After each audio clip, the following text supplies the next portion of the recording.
Bunaqasi hali bo'lmagan. Rossiyada gaz va Bugatti aralashmasidan Volgatti paydo bo'ldi.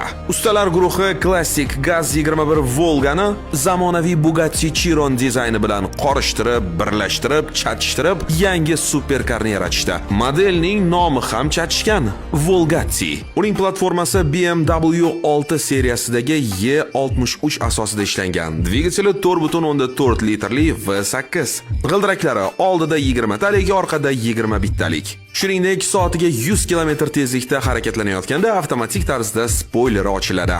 Old kapotida Gaz 21 dan qolgan haykalchasi ham mavjud. Unga $120 ming va 3 yil mehnat ketgan. Bu yangilik internetda tarqalganida rasmiy ro'yxatdan o'tkazilmagan edi. Balki hozirga kelib hammasi qonuniylashtirilgandir. Shuningdek, cheklangan seriyada uni ishlab chiqarish ham ko'zda tutilgan. Mana shunday tarix va kelajak uyg'unlashgan avtomobilni haydagan bo'larmidingiz? Fikringizni izohlarda yozing.